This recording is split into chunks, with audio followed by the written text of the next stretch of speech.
तो भाई स्वागत है। लंबे इंतजार के बाद रोहित शर्मा आए, अजीत अगरकर आए, प्रेस कॉन्फ्रेंस शुरू हुई। प्रेस कॉन्फ्रेंस के जो पॉइंटर्स थे बड़े दिलचस्प थे, अच्छे सवाल थे, ऐसे सवाल जिनकी उम्मीद की जा रही थी, चाहे रिंकू सिंह को लेकर हो, चाहे विराट कोहली को लेकर हो, हार्दिक पांड्या को लेकर हो, वाइस कैप्टनसी को लेकर के हो, कंडीशंस को लेकर हो, स्पिनर्स को लेकर के हो, कॉम्बिनेशन को लेकर के हो। वो तमाम सवाल पूछे गए जिन तमाम सवालों का आप इंतजार कर रहे थे। खास तौर पर शुभेंदा हमारे साथ जुड़ गए, हमने प्रेस कॉन्फ्रेंस साथ में सुनी और इसमें जो एक सबसे इंपॉर्टेंट चीज है, दो तीन इंपॉर्टेंट चीजें जो शुभेंदा निकल कर आई हैं। विराट कोहली पर जैसे ही स्ट्राइक रेट के बारे में पूछा गया, रोहित शर्मा का स्माइल कर देना और वहीं पर क्वेश्चन को खारिज कर देना हमेशा से देखा गया है।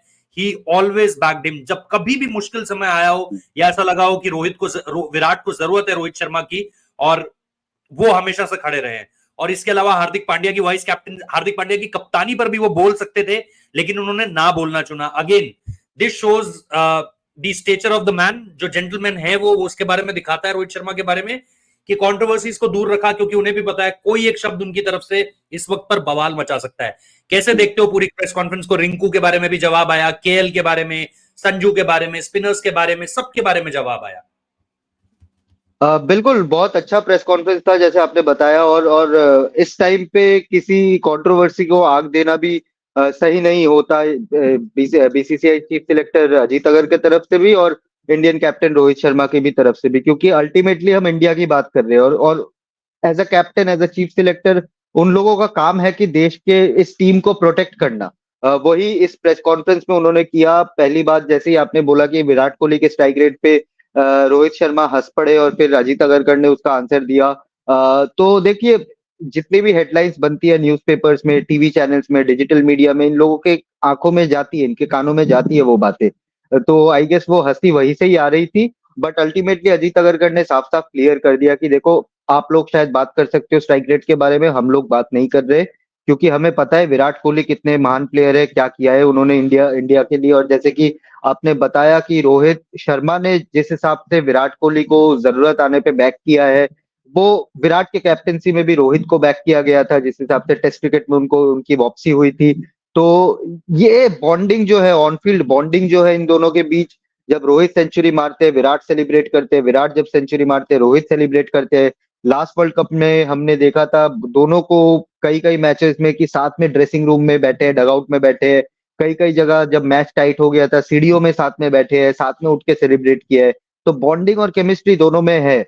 और विराट कोहली का जितना, रोहित शर्मा जितने क्रूशल रहेंगे इंडियन टीम के लिए इस वर्ल्ड कप में, विराट कोहली भी उतने क्रूशल रहेंगे इस वर्ल्ड कप के लिए। तो दोनों का एक दूसरे के साथ चलना, बैक करके चलना, जो टेम्पलेट रोहित शर्मा ने 2023 ओडीआई वर्ल्ड कप में बनाया था कि एक परिवार की तरह पूरे इस टीम को हम आगे लेकर चलेंगे, वही टेम्पलेट हमें इस बार भी नजर आएगा।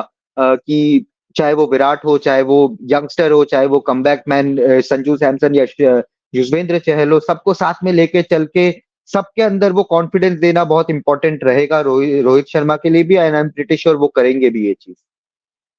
इसमें एक चीज जो कॉन्वर्सेशन में निकल कर आई कि हार्दिक पांड्या की वाइस कैप्टनसी को लेकर के बिल्कुल डिस्कस नहीं हुआ है, हार्दिक पांड्या की फॉर्म को लेकर डिस्कस नहीं हुआ है।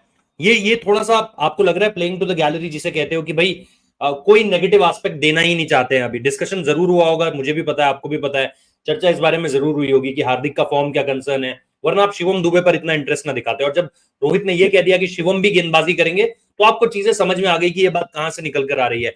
So talking about Hardik Pandya, कैसा लगा आपको जब हार्दिक पांड्या को लेकर के जो जवाब दिया गया? अब हम ये जानते हैं कि डिस्कस हुआ होगा, बट स्टिल वो जिस तरीके से वहां से जवाब आया है, वो आई थिंक अगेन बताता है कि they don't want anything negative right now, कि किसी भी खिलाड़ी के लिए कुछ भी कंट्रोवर्शियल या नेगेटिव नहीं लिखा जाए। बिल्कुल रोहित, और दोनों रोहित शर्मा अजीत अगरकर ने जिस हिसाब से हार्दिक पांड्या को गार्ड किया इस प्रेस कॉन्फ्रेंस पे, सवाल सवाल आते ही अजीत अगरकर ने भी, और रोहित शर्मा ने अजीत अगरकर को बीच में काटा भी था।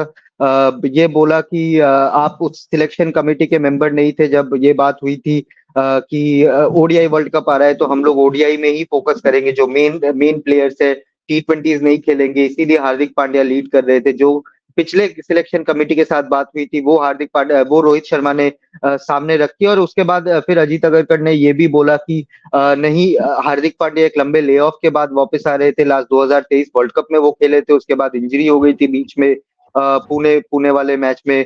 और उसके बाद हार्दिक पांड्या अब आईपीएल में कमबैक कर रहे हैं, तो उन्होंने बोला है कि टाइम दीजिए, अभी तक फिटनेस वाइज ही इज ओके। हार्दिक रोहित शर्मा ने भी बोला फिटनेस वाइज सारे मैचेस खेल रहे तो इज फाइन। बट वही बात है कि अजीत अगरकर ने जाते जाते ये भी वो उस सवाल का आंसर देते हुए गए थे कि अभी 1 महीना बाकी है आईपीएल का, hopefully Hardik Pandya bowling form batting form pick up करेंगे और इंडिया के लिए जब वो खेलने उतरेंगे तब वो अपने पीक फॉर्म में होंगे। ओपनर्स बट को लेकर रोहित के जो ये जवाब सेम आया चीज, कि बट ओपनर्स पे जाएंगे रोहित, बट यही सवाल मैं आपसे भी पूछूंगा, ये क्या मतलब सोशल मीडिया से बचाने के लिए हार्दिक पांड्या को किया जा रहा है? क्योंकि रोहित को पता है कि हार्दिक के आसपास कितनी नेगेटिविटी चल रही है, वो चाहे मुंबई में ही हो या चाहे दूसरे मैदान मैदान में क्यों ना हो। आई थिंक बिल्कुल सोची समझी डिस्कशन होगी कि भाई हार्दिक को लेकर के कुछ भी नेगेटिव नहीं बोलना है, क्योंकि अगर ये टीम उनके फॉर्म पे कंसर्न नहीं है तो फिर या तो फिर हम कोई गलत क्रिकेट देख रहे हैं और हमें कुछ गलत क्रिकेट समझ में आती है। इस वक्त पे हार्दिक पांड्या का फॉर्म कंसर्निंग है। हम 1-2 मैचेस के बाद ये टीम नहीं चुनी गई है ना, 10 मैचेस के बाद ये टीम चुनी गई है। और 10 मैचेस के हम्म। बाद अगर टीम चुनने पर बात कर रहे हो तो हमें ये निश्चित तौर पर पता है कि भाई अगर आप किसी भी खिलाड़ी के लिए, सपोज अगर आप मुंबई की फॉर्म के लिए बोल रहे हो as an whole, Rohit Sharma के पिछले 5 मैचेस में रन नहीं आए, लोगों ने कहना शुरू कर दिया है कि भाई पिछले 5 मैचेस में रन नहीं है। तो कहीं ना कहीं अगर आप, और उससे पहले उन्होंने 100 भी मारा, 49 भी है, इंपैक्ट भी है, इंटेंट भी है, स्ट्राइक रेट भी अच्छा है।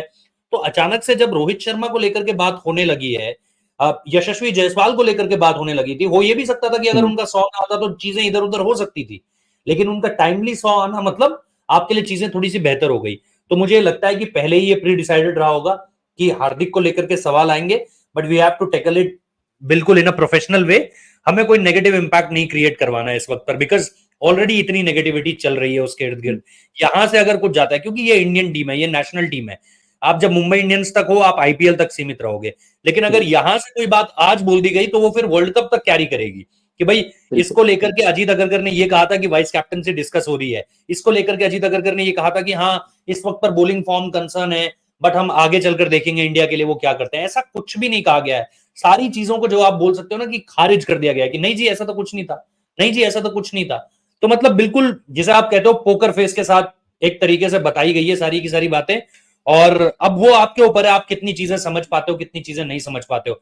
बट मुझे लगता है it's very clear. But now coming to the openers, शुभंगा, क्या लग रहा है आपको हम्म। ओपनर्स को लेकर के जो बात कही गई है, क्या आप मान रहे हो हजम हो रही है, वो डाइजेस्ट हो रही है कि किसी को भी ओपन भेजा जा सकता है, कॉम्बिनेशन हमारे पास रेडी हैं, या फिर ये सिर्फ ऑपोजिशन तक अपनी प्लान्स को ना भेजने की एक बात है कि भाई जो भी चीज जहां पर भी आप चाहते हो, चाहे स्पिनर्स वाला सवाल आपसे पूछा गया, चाहे ओपनर्स वाला सवाल आपसे पूछा गया, आपने ऐसे टैकल किया कि अभी सारी चीजें नहीं बता सकता, वहां जाके बताऊंगा।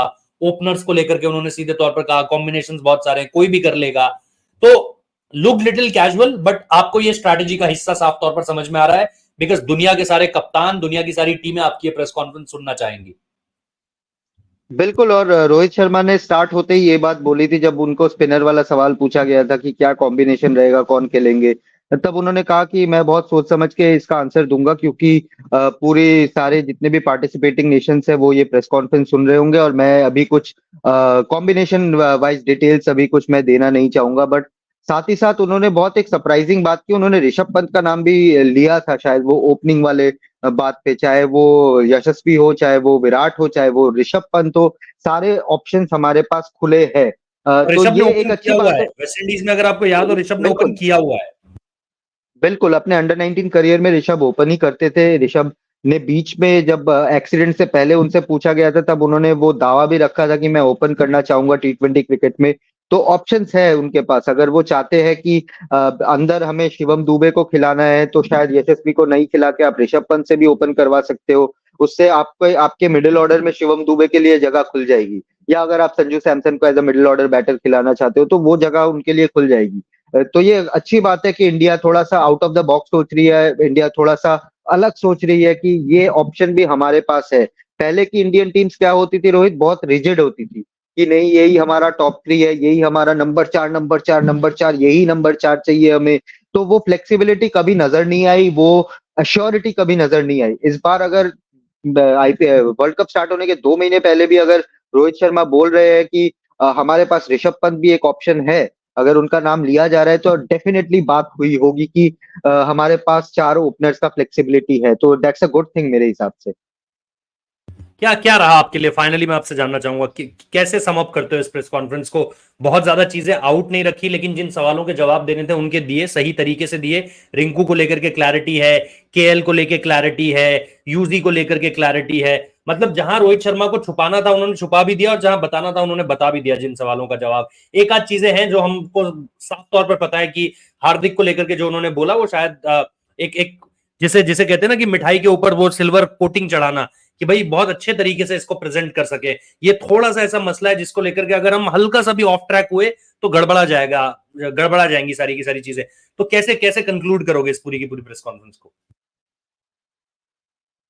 देखिए रोहित, आपने आपने एक बात तो साफ कह दी कि कुछ मतलब ओपन अप नहीं किया है अपने कॉम्बिनेशन, अपने टैक्टिकल साइड में, और वो जाहिर सी बात है कोई भी कैप्टन करना नहीं चाहेगा ओपन अप टूर्नामेंट के 1 डेढ़ महीने पहले। बट रही बात टेक अवेज की, देखिए रिंकू सिंह की, रिंकू सिंह पे जैसे ही सवाल आया, अजीत अगरकर के चेहरे पे भी वो दिख रहा था कि it was a hard call to take, बहुत मुश्किल एक कॉल था वो, उन्होंने बताया। जस्ट हम रोहित शर्मा को ऑप्शंस देना चाह रहे थे बॉलिंग वाइज, ऑलराउंडर्स वाइज, इसीलिए रिंकू सिंह को इस जगह पे बाहर बिठाया गया है इस टाइम पे। तो आई थिंक अच्छा डिसीजन था स्पिनर वाइज। उन्होंने बोला कि हमारे पास सारे ऑप्शंस खुले हुए हैं। एक सवाल थोड़ा सा मेरे हिसाब से मिसिंग रह गया कि वो पूछ सकते थे कि मोहम्मद सिराज का किस बेसिस पे सिलेक्शन हुआ है उनके फॉर्म पे, फॉर्म क्या था, क्या थॉट प्रोसेस था मोहम्मद सिराज को सिलेक्ट करने के पीछे। बट आई थिंक ओवरऑल उन्होंने सारे लगभग मोटा मोटी सारे जो इंपॉर्टेंट पॉइंट्स थे उन्होंने टचअप कर दिया है। चाहे वो हार्दिक पांड्या के क्लैरिटी के ऊपर, उनके वाइस कैप्टेंसी के क्लैरिटी के ऊपर, ओपनिंग स्लॉट्स के क्लैरिटी के ऊपर, ऑलराउंडर शिवम दुबे को बॉलिंग करवाने वाले बात पे कि हम चाहे अगर हम चाहते हैं शिवम दुबे को बॉलिंग करवाना तो वो अवेलेबल है बॉल के साथ भी। तो ये सब चीजें अच्छी थी। अक्षर पटेल पे भी उन्होंने एक बात की कि उनको हम फ्लोटर के हिसाब से भी खिला सकते हैं अगर वो प्लेइंग 11 में खेलते हैं। तो काफी चीजें फ्लेक्सिबिलिटी, मेरा की टेक अवे है कि इंडियन टीम मैनेजमेंट वो फ्लेक्सिबल थॉट्स के साथ चल रही है कि कंडीशंस के बेसिस पे, ऑपोजिशन के बेसिस पे हम लोग अपने प्लेइंग 11 पे ट्वीक्स कर सकते हैं। चलिए जी, ये था प्रेस कॉन्फ्रेंस का सार। मेरे हिसाब से भी यही है, बहुत सारी बातें जो है वो साफ तौर पर रख दी गई हैं, कॉम्बिनेशंस को लेकर के छुपाई गई हैं चीजें, जो कि बहुत जायज सी बात है।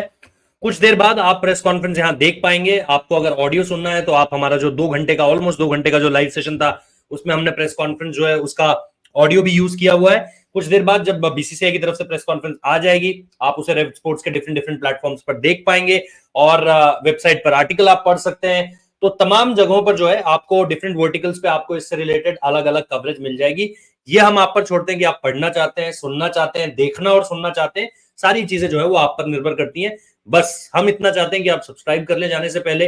बहुत तेजी से अब हम आगे बढ़ रहे हैं और इसमें आप लोगों का बड़ा योगदान है। आप लोग इसी तरीके से कंट्रीब्यूट करते रहिए, सब्सक्राइब कीजिए, शेयर कीजिए अपने दोस्तों के साथ, और इसके साथ साथ लगातार हमें देखते रहिए। 11 बजे का रेगुलर शो कभी मिस मत करना, और इसके साथ साथ बाकी वीडियोस भी आपको लगातार मिल रहे हैं। Thank you so much, take care, bye bye. Thank you.